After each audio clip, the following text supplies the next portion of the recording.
আসসালামু আলাইকুম ওরহমতুল্লাহ।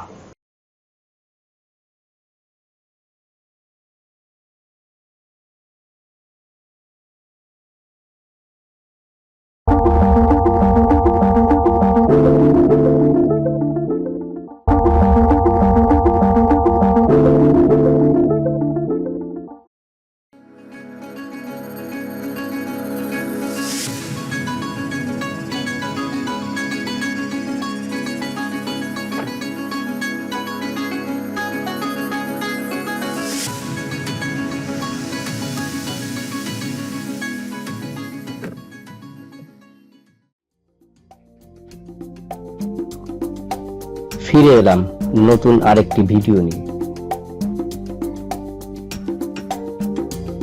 আমাদের নতুন আরেকটি ভিডিওতে সবাইকে স্বাগত।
এখন আমাদের আবহাওয়া অধিদপ্তরের সাথে আমাদের প্রতিনিয়ত যোগাযোগ আছে। আচ্ছা, যেই পূর্বাভাস আমরা পেয়েছি, দেখা যাচ্ছে বাংলাদেশের 5টি জেলায় সম্ভাবনা আছে যে তাপমাত্রা 40-এর পর্যায়ে আসতে পারে।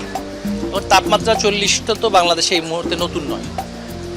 সুতরাং এই 5টি জেলায় তাপমাত্রা 40-এর উপরে যাওয়ার পূর্বাভাসের উপরে ভিত্তি করে সারা বাংলাদেশের সকল শিক্ষা প্রতিষ্ঠান বন্ধ করে দেওয়াটা যুক্তিযুক্ত নয়। সেই জন্যই আমরা স্বাস্থ্য মন্ত্রণালয়ের সাথেও কথা বলেছি যে শুধুমাত্র আমাদের যেটা হচ্ছে যে ঢাকা শহরের টেম্পারেচার তাপমাত্রা বিবেচনা করে সারা দেশের বিদ্যালয়ের সিদ্ধান্ত নেওয়ার মানসিকতাটা আমাদের পরিহার করতে হবে। এক, দ্বিতীয়টা হচ্ছে সামাজিক যোগাযোগ মাধ্যমে অনেক অভিভাবক এটা নিয়ে আলোচনা করছেন, সমালোচনা করছেন।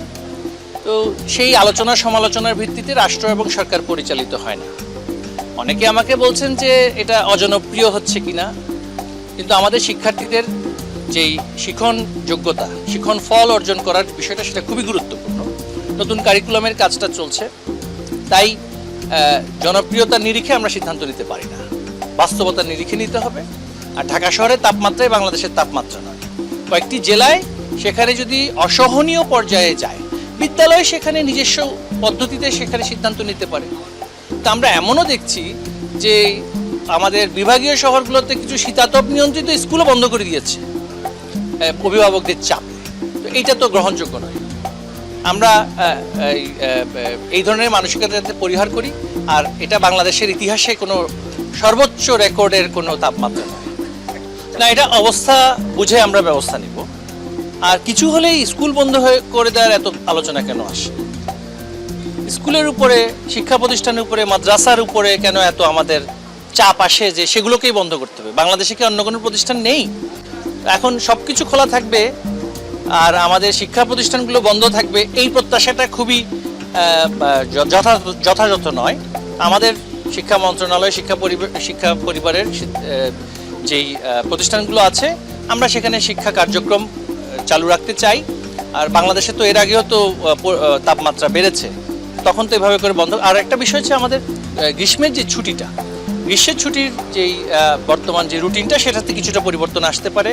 আর শনিবারের বিষয়টা একটা পরিস্থিতিতে শনিবারটা বন্ধ দেওয়া হয়েছিল, আবার এখন এটাও আলোচনা আছে যে যারা শ্রেণী পর্যায়ের যে শিক্ষা কার্যক্রমগুলো সেটা যাতে করে বাড়ির কাজটা যথাযথভাবে করতে পারে এবং সেই সময়টা তারা পায়, এজন্য একটি শুক্রবারের পাশাপাশি আরেকটি দিন নির্ধারণ করা হয়েছিল। এবং শিক্ষকদেরও সেই বিবেচনা যে শিক্ষকদেরও একটা যেটা তাদেরও একটা বিশ্রামের প্রয়োজন আছে এবং ক্লাসের জন্য যে প্রিপারেশন সেটার জন্য প্রয়োজন আছে, সেটার বিবেচনা একটা করা হয়েছিল।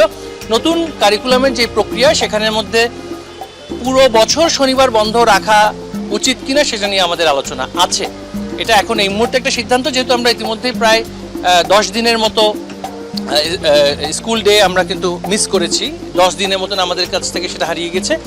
আমরা সেটা শনিবার কিছুটা খোলা রাখার এই মুহূর্তে সিদ্ধান্ত, পরে সেটা যদি প্রয়োজন না হয় সেটা অন্য সিদ্ধান্ত আসতে পারে। তবে এমনিতেই আমাদের দেশে নানান পরিস্থিতির কারণে বন্যা, ঘূর্ণিঝড়, শীত, তারপরে গরম, বৃষ্টির সময় পরীক্ষা, এসএসসি পরীক্ষা, নানান কারণে কিন্তু বিদ্যালয় দীর্ঘ সময়ের জন্য বন্ধ থাকে। তাই অভিভাবকদের মধ্যে অনেক সময় মানসিকতা তৈরি হয় বিদ্যালয়ের চাইতে কোচিংয়ে যাওয়া বা শিক্ষকের কাছে প্রাইভেট পড়ানোটা বোধহয় আরও বেশি গুরুত্বপূর্ণ। তো বিদ্যালয়টা বর্তমান যে আমাদের টিচিং লার্নিং মেথড যেটা, সেই পদ্ধতিতে বিদ্যালয়টা সবচেয়ে বেশি গুরুত্বপূর্ণ। সুতরাং বিদ্যালয় খোলাটাই আমাদের এই মুহূর্তে খোলা রাখাটা এবং প্রতিষ্ঠানগুলো খোলা রাখাটা গুরুত্বপূর্ণ। তবে উচ্চশিক্ষা পর্যায়ে গিয়ে, বিশ্ববিদ্যালয় পর্যায়ে গিয়ে যেখানে সরাসরি শ্রেণীকক্ষের প্রয়োজনীয়তাটা সেই অর্থে অনেক সময় থাকে না, কিছু কিছু বিষয়ে সেখানে প্রতিষ্ঠানগুলো নিজেদের মতন করে সিদ্ধান্ত নিতে পারেন। দূরশিক্ষণ পদ্ধতি আমরা সেটা তো উৎসাহিত করছি, যে ব্লেন্ডেড লার্নিং যে কথাটা আমরা বলছি, অনলাইন এডুকেশন, সেখানে শিক্ষা প্রতিষ্ঠানগুলো উচ্চশিক্ষা পর্যায়ে তারা যদি সেটা করেন, সেটা যদি বছরব্যাপীও রাখেন যে একটা নির্দিষ্ট সময় তারা শিক্ষার্থীদেরকে শ্রেণীকক্ষে না রেখে বা দূরশিক্ষণ পদ্ধতিতে তারা অনলাইনের মাধ্যমে সেই শিক্ষাটা যদি দিতে পারে, কোন কোন বিষয়ের মধ্যে দিতে পারবে সেটা বিশ্ববিদ্যালয় পর্যায়ে বিশ্ববিদ্যালয় মঞ্জুরি কমিশন আছে, সেখানে আলোচনা করে তারা সেটা সিদ্ধান্ত নিতে পারেন। আমরা শিক্ষা মন্ত্রণালয়ের সব কাজে হস্তক্ষেপে বিশ্বাসী নই, কারণ এক একটা প্রতিষ্ঠানের এক একটা ইউনিকনেস আছে, এক একটা বৈচিত্র্য আছে, বিষয়ের উপর ভিন্নতা আছে, বিষয়েরও ভিন্নতা আছে, সেটা প্রতিষ্ঠান পর্যায়ে তারা সিদ্ধান্ত নিতে পারে। আমরা এই বিষয়ে প্রাথমিক ও গণশিক্ষা মন্ত্রণালয়ের পক্ষ থেকেও কিন্তু একটা নির্দেশনা দেওয়া আছে বলে আমি জানি। সেটা আমাদের মন্ত্রণালয় না হলে আমরা সেখানে সবসময় নিয়মিত সমন্বয় করছি যে এলাকাভিত্তিক জেলা পর্যায়ে যদি 42 ডিগ্রি সেলসিয়াসের উপরে যদি সেখানে যায়, সেখানে জেলা প্রাথমিক শিক্ষা অফিসার আছে, জেলা মাধ্যমিক শিক্ষা অফিসার আছেন, তারা আঞ্চলিক পর্যায়ে আলোচনা করে সেই জায়গার প্রতিষ্ঠানগুলোকে সেটা বন্ধ রাখতে পারেন এবং সময়সীমাটাও পরিবর্তন করতে পারেন। এটা অঞ্চল ভেদে হোক। ঢাকা শহরের তাপমাত্রার জন্য আমার কিশোরগঞ্জের সন্তানরা কষ্ট পাবে, আর কিশোরগঞ্জে যখন পানির কারণে যখন শিক্ষার্থীরা অন্য প্রতিষ্ঠানে যেতে পারে না, তখন তো আর ঢাকা শহরের সন্তানরা সেই কষ্টটা পাচ্ছে না বা সেই দুর্ভোগটা পোহাতে হচ্ছে না। কিন্তু দেখা যাচ্ছে আমরা এই যে রাজধানী কেন্দ্রিক একটা মানসিকতা সৃষ্টি হয়েছে, সেটা গণমাধ্যমে আমরা প্রতিফলিত হতে দেখি, সামাজিক যোগাযোগ মাধ্যমে প্রতিফলিত হতে দেখি আমরা যে রাজধানী কেন্দ্রিক মানসিকতা, রাজধানীতে তাপমাত্রা বাড়লেই, রাজধানীতে মানে তাপমাত্রা কমলে এক ধরনের মানসিক, সেটা যাতে আমরা পরিহার করে চলি সেটাই আমরা অনুরোধ করব। দেখা হবে পরবর্তী কোনো ভিডিওতে। সে পর্যন্ত সবার সুস্থতা এবং নেক হায়াত কামনা করে এখনকার মতো আল্লাহ হাফেজ। পরবর্তী ভিডিও আসার আগ পর্যন্ত ভালো থাকা হয়ে যেন। পরবর্তী ভিডিওতে আমরা সবাই মিলে নতুন কোনো শিক্ষা তথ্যে যুক্ত হব, কেমন?